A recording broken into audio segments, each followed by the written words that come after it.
6월 11일 중국과의 축구 예선전을 위해 많은 중국인들이 한국을 찾았습니다. 아직 경기가 열리지는 않아서 그들을 만난 목격담은 많이 올라오지 않고 있는데요. 관련 글을 찾아보던 중 조금 특별한 글을 발견했습니다. 이번 경기 관람을 위해 한국을 찾은 어느 중국인 여성이 쓴 글이었는데요. 이 여성은 한국에 이번에 처음 왔는데 너무 큰 충격을 받았다는 내용의 글을 썼습니다. 이 글은 지워질 법도 했는데 아직 지워지지 않아서 빨리 가져왔습니다. 빨리 가져온 저에게 좋아요 한 번만 눌러주시면 정말 여러분 사랑합니다. 그럼 해당 글 바로 소개해드리도록 하겠습니다. 나는 월드컵 예선을 보러 오기 위해 남자친구와 함께 이틀 전에 한국에 도착했다. 내 남자친구와 나는 이번에 해외를 처음 나가본다. 우리가 축구의 아주 큰 팬은 아니지만 이번에 운 좋게 관람 티켓을 얻게 되어서 한국 관광도 겸하여 오기로 했다.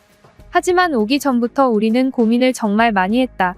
한국은 여행 가기에 매우 좋지 않은 국가로 유명하기 때문이다. 우리 중국 북서부 지역 인터넷 사이트에는 아주 유명한 표가 하나 있다. 여행 가기 좋은 국가와 여행 가기에 최악인 국가 리스트를 뽑아 놓은 표인데 한국과 일본은 홍콩보다 아래 수준에 있는 국가였고 한국은 특히 몽골 지역 수준과 비슷한 수준의 국가였다. 몽골은 주변 경관이라도 멋지지. 한국은 경관도 별로 볼 것이 없다는 것이 그 표의 주장이었다. 그리고 한국에 가기 전까지는 우리는 틱톡으로 한국 여행 정보를 알아봤는데 틱톡에는 꽤나 많은 정보들이 있었지만 중간중간 많은 인플루언서들이 한국으로의 여행을 가지 말라는 내용의 영상을 만들었다. 한국 여행 행동 강령 같은 것도 있었는데 서울은 소매치기의 국가이고 밤늦게 돌아다녀도 되는 중국과는 다르게 한국 밤은 매우 위험해서 여성 혼자 다니면 안 된다는 것이었다. 매우 신빙성 있는 내용들이었고 그것을 굳게 믿고 아주 완벽하게 여행 계획을 세웠다. 하지만 젠장할 나는 그들이 거짓말을 했다는 것을 공항에 도착하자마자 깨닫게 되었다. 인천의 국제공항은 상하이의 국제공항보다도 깨끗하고 현대적이었다. 우리 중국도 현대적인 것에는 그 어떤 국가에도 뒤지지 않는데 한국의 공항은 정말 미래를 살고 있었다. 특히 중국은 이제 와서 로봇을 만들고 있지만 인천공항에서는 실제로 로봇들이 일을 하고 있었다. 나는 중국과 한국이 서로 이념적인 싸움을 하고 있기 때문에 서로의 국가에서 영상과 뉴스들을 조작하면서 분쟁을 조장한다는 이야기를 들은 적이 있다. 그리고 그 내용은 완벽하게 맞는 내용이었다. 중국에서는 한국에 대해 절대로 가서는 안 되는 위험한 국가라고 이야기하고 서울은 당신이 여행 갈 수 있는 도시 중 최악의 도시라고 이야기했지만 사실은 그렇지 않았다. 서울을 가보면 정말 많은 중국인들과 다른 외국인들이 있고 서울은 아는 중국인들만 아는 최고의 여행지였다.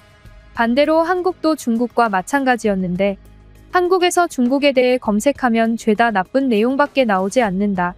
상하이가 더러운 도시라느니 심지어 내가 가장 충격받았던 것은 중국인들이 거리에서 변을 본다는 내용이었다. 한국인들은 중국인들에 대해 단단히 오해를 하고 있었다.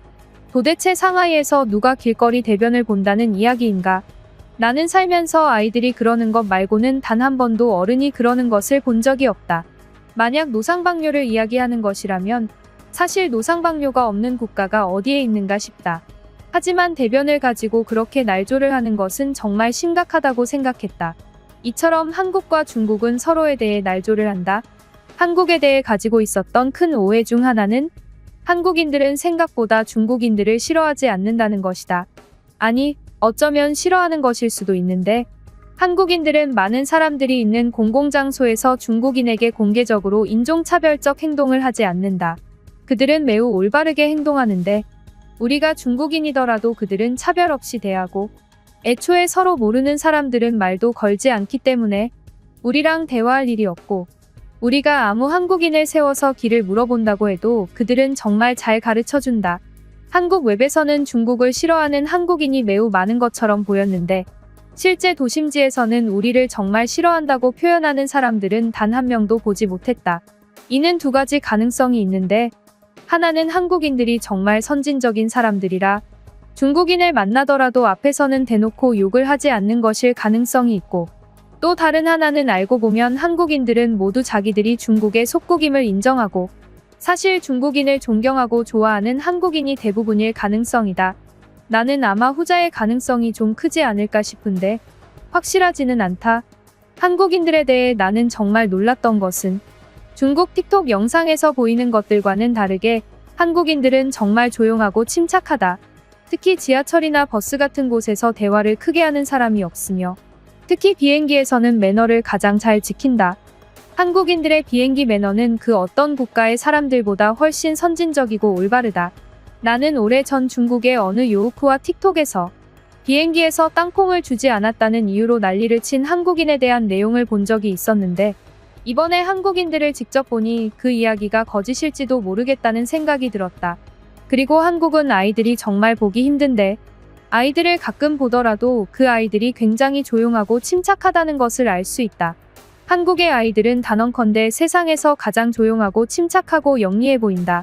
심지어 한국에는 중국인을 우대하는 동네가 있다.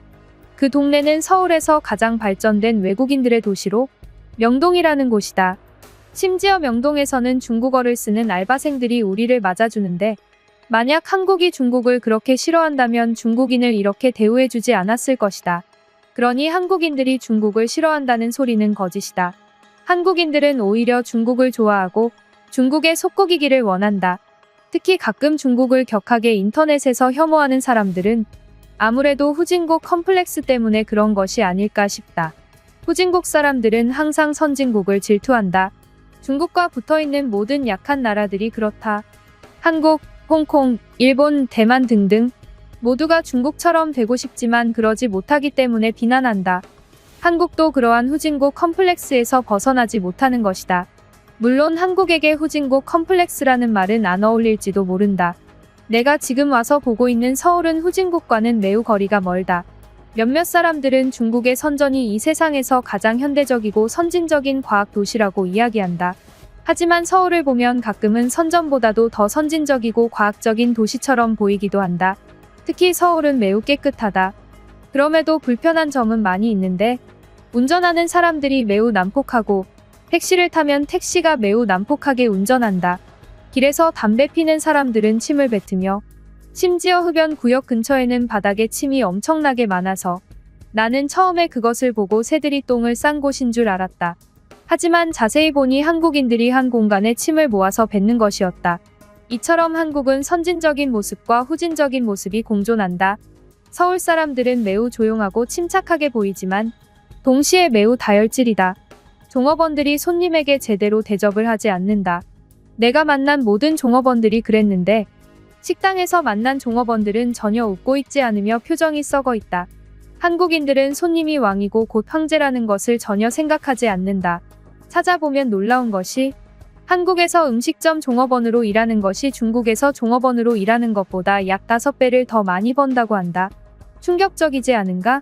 물론 한국에서는 모든 게 물가가 높기 때문에 체감상으로 중국에서 버는 돈과 비슷하긴 하지만 서울은 생각보다 잘 사는 나라다.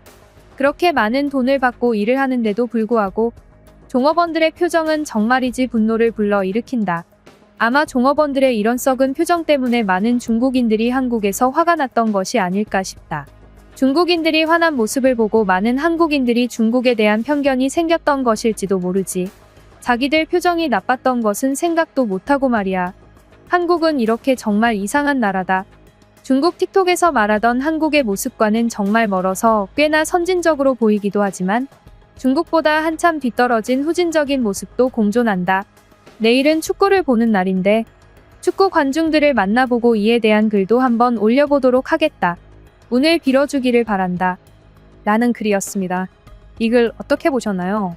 참 이상한 글이죠? 특히 소꿉 타령하는 것은 진짜 어느 중국인이나 똑같네요. 그저 웃음만 나옵니다. 그럼 지금까지 뉴스폼의 한 기자였습니다. 감사합니다.